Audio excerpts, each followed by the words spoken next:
So, Scott, if you remember back in the 80s, there was a big kerfuffle about Michael Keaton playing Batman. I don't remember, but... Yeah, we all like to have a laugh about it now. We need to have another laugh about the casting of Robert Pattinson. Yeah, because definitely. we all thought this was the end of Batman, right? Yeah.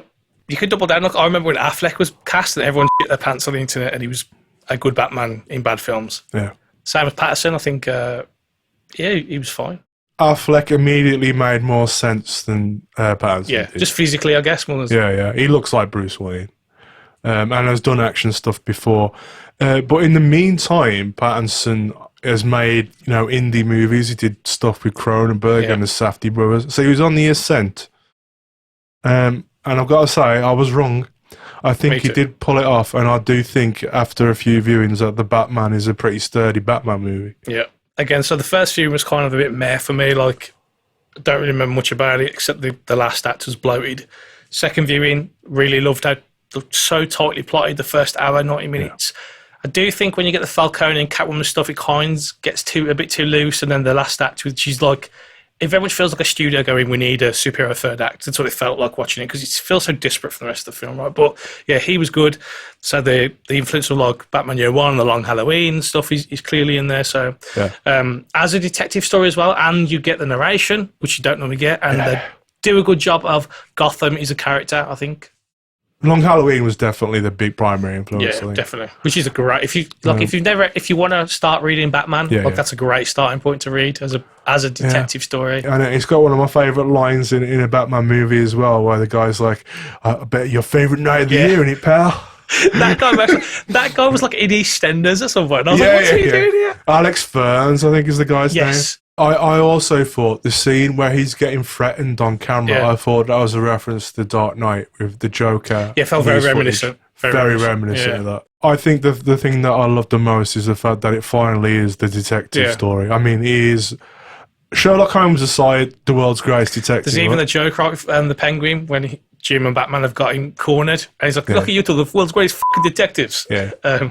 Classic Batman stories, that's what they were. Yeah, they were mysteries. Yeah. Like, usually, you find out who the villain is, like, halfway through. Yeah. Not immediately. Yeah. So, oh, no, it turns out to be the Joker. It turns out to be the Riddler. Yeah. And I love that about it. Gotham looked kind of a bit like they did in Batman Begins. And then like after that they just used Chicago, and it just looked kind of generic. But yeah, I like that Gotham looked like a comic book Gotham, so it feels like a character, right? Like it's kind of a living, breathing place. It's gothic and old fashioned, but it's not like over the top where you start wondering why people would even live here, like Tim Burton style. Yeah, and I think they did that thing quite well of like it's sort of a bit timeless, but like the animated series where like it kind of could be a retro-futuristic like 50s, or it could be now. Like there's not so much technology in there that you're kind of like it has to be set now, right? So Batman had some technology, but it wasn't ridiculous levels. Like he has those little like eye camera things, and like there's a shot of him working on the Batmobile, and then you see him driving it without a big exposition of like here's us building a Batmobile. It's like that's all a grown-up audience needs, right? Yeah, it's the way you do these things where the world slowly peels back. You get a bit by bit, and it's not banging you over the head with fan service. Yeah. And yet there's so much in this film that, is straight from the comics and feels like, oh, we've got to get Catwoman in. We've got to get Alfred in. We've got to get, Penguin in. There's so much in this movie. It shouldn't work as well as it does. No. It really shouldn't. And I do like that, because obviously he's a younger Batman, so he's quite fallible. Like he gets his ass kicked. He's kind of dumb in ways that where he takes risks, like getting shot up close and stuff. Which I have an issue with Batman generally a bit, because he shouldn't be trying to get shot.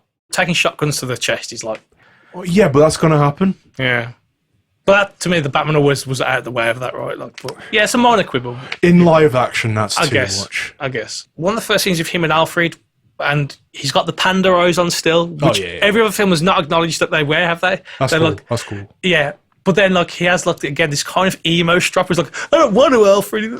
And I was a bit like, But then again, he's meant to be a young Batman, so I let it off. But the time is used well. Yeah. It's so full. This to me has the same feeling I get when I read a good Batman comic. In that you know, everyone has weight. The world's fairly realistically drawn, I think. Yeah, that's what, like, say, every moving piece kind of feels authentic in that world. Yeah. Like I made the joke to you about like Colin Farrell playing Robert De Niro playing the Penguin, but he's really good, surprisingly. And it feels just really tight knit as a mystery. But Matt Reeves is a solid big budget director, right? The Planet of the Apes films are good. Awesome. So I think it is in safe hands with him. If anyone steals the show, it is absolutely Colin Farrell. I mean, the guy just absolutely sunk into this role. And it's such a weird choice to be like, we want the Penguin to be like this kind of stereotypical mobster-esque. Yeah. To me, De Niro template guy. You don't like the Riddler then? No. Oh. I get what they're trying to do. He's obviously like he's meant to be this like influencer, like white man's grudge kind of thing. But I thought it was too much channeling Heath Ledger's Joker, and just too much hammy eating, chewing the scenery from Paul Dano. Yeah. I think it's bizarre they changed his name. Did they? It's not Edward Nigma. It's Edward Nashton. Oh, so what's the point of that? Also, one bit that really annoyed me, right, and again, this is just like a dumb quibble, when they arrest him, his coffee cup has a question mark in it, and I was like, well, he hasn't done that, and the barista hasn't done that. So that was like, we need a shot for the trailer to me. Like, Yeah, but he might be an incel, but there's a bigger influence on the Riddler, and that's a little serial killer named Zodiac. I know you were going to say that when you said that. But it is. Yeah. And I think if you're going to take a film to have some influence from when you're making a detective movie, Zodiac you could do worse than David Fincher's Zodiac. Down to the letters and the ciphers and stuff. Yeah, the ciphers. And when you stop and think about it, of course, that's the real world equivalent of the Riddler. I guess messing with the authorities, holding the city in fear. Yeah. You know, and then they did actually theorize that maybe the Zodiac was actually influenced by Batman comics. Oh, really? Because that's a line of thought. And this is how obsessed I am with the Fincher film, is that at one point, Gordon and Batman are reflected in a car door when they come down an elevator. It's the mayor's, like, garage, I think. Okay. Oh, when they're looking for the thumb. The thumb drive, yeah. And you see him reflected in a car door, and I believe the car is a Carmen Ghia, which is the car that was at Lake Berryessa that the Zodiac wrote on the car door. Okay. Which you have that famous shot in the movie. Yeah. So Matt Reeves obviously thought about it quite a lot.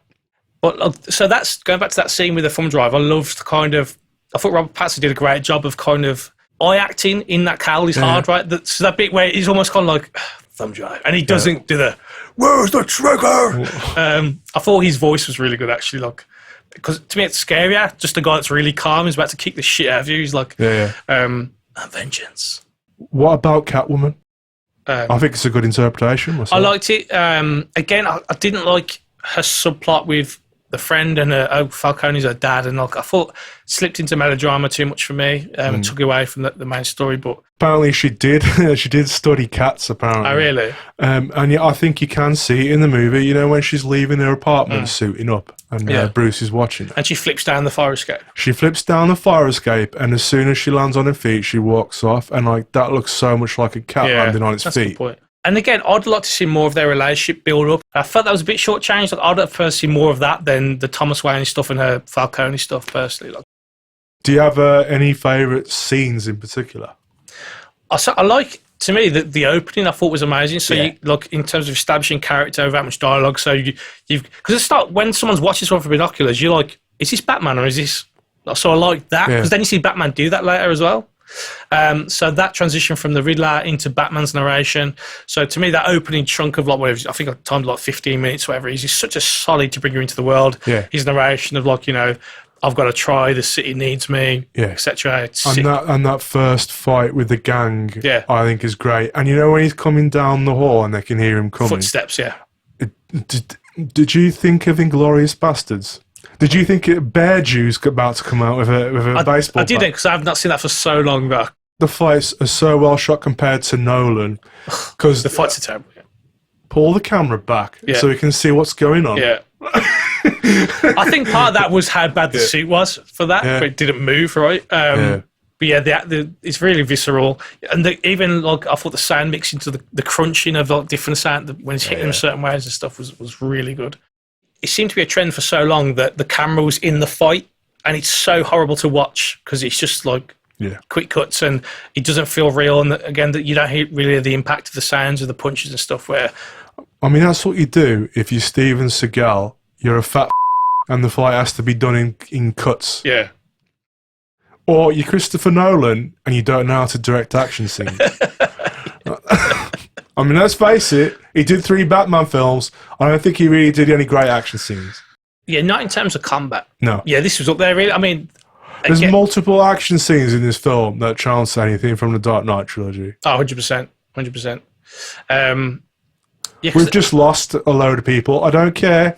That's how I feel. The Dark Knight trilogy has not aged well at all. It hasn't. No. I mean, we've said this before. Begins is my favourite. It wasn't mine then, but it is now. Out of the 3 of them, definitely. Even though that final big superhero act of the flooding, it's bloated, but there is that thing of him reluctantly accepting that this is who they need him to be, kind of thing. Like he's already a symbol in the sky, right? And he's kind of resistant to it. Like, so yeah. Like, I mean, it's a bit on the nose that he's literally carrying a light that they all follow, right? But yeah, okay. I guess it works. Yeah, and like I say, it's not bad at all. Look, as I think because the rest of the film is so strong, if you've got to compare that part to earlier, then it falls down a little bit. But it's by no means a bad scene, a bad ending even. What do you think they're going to do in the second one? What would you like to see? I mean, well, they set up the Joker, right, which I kind of hope they don't follow through with. So that's year 2 of Batman. So where do you go in terms of, is it about his legend getting bigger? Do you bring in a Robin? There's loads to do that hasn't been done still, right? Which sounds ridiculous when they've done so much Batman media, but live action, it's barely been scratched really, right? Well, if they're going to go down this path where each film is around 3 hours and they have shows in between the movies, you can cover a fair bit, right? I guess. I'd really hope as well that they introduce Harvey Dent next time. What I would do is I would introduce Harvey Dent in the movie, and it would make the next tie-in show Harvey Dent's fall into Two-Face. Smart, yeah. Imagine 8 hours to play with that story. Yeah. That would be awesome. And you have Two-Face as a crime leader in number 3. Yeah. Yeah, because you can, because you've already got the Penguin, you can then go into like a gang war Batman film, like because they tried to do this a bit in Dark Knight Rises, like Batman No Man's Land kind of, but you could do something like that where Gotham's isolated and you've got these turf wars and I mean, they are now referring to it as the Batman Epic Crime Saga. That's got to be the worst name for something. What the hell? Like, that's a description you find on Wikipedia when you look up The Godfather. That's not the name of a universe. I think they're trying to use that to distinguish it and saying this isn't going to be superpowers based. That's what it feels like to me. Which is why I think the sequels and other series will all be villains without superpowers. Yeah. They will all be criminals. Yeah. And that makes a certain amount of sense. Yeah, and again, you can still there's characters you can play with, like even Clayface, right? You can have him as an actor who's a master of disguise or whatever. He could do it. Yeah. So I think the original Clayface was that, right? I think so. It wasn't like a mud monster. But they haven't really done that in like other media. It's always been the monster version, which is the more visually appealing version. Yeah, I guess. As long as they pull it off, that's why we need 3-hour-ish movies, because you're only going to get so much time to play. I don't think Pattinson's going to do more than 3. I doubt it. But I hope for the best. I'm excited for it. I am looking forward to it. We've got a hell of a long wait. Is it, 2026? Yeah. All the people online who are saying this is the worst Batman film ever. Really? Obviously, I've never seen Batman and Robin. Or Batman Forever. Or Batman the Dark Knight Rises. Dark Knight Rises is shocking. I think this is high on the list because my favourite, and I'm going to guess your favourite as well, is Mask of the Phantasm. He's the best Batman interpretation ever. Yeah, still is. Still is. I mean, I was just thinking just live action, to be fair, but yeah, if you go in all of them, then Mask of the Phantasm. And I think this is quite high on the list, surely. Yeah, it is up there. I don't know what order I'd rank like the Burton films, just because. Again, I think there's a lot of stuff that hasn't aged well, but... Yeah. The Batman will age a lot better than Batman. Batman Returns. Yeah. So yeah, I love this movie. It's got its problems, but I think it's a great first step into a good Batman universe. So I agree. Fingers crossed.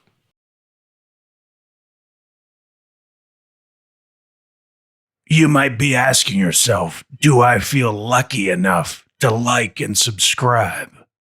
Well, do you, punk?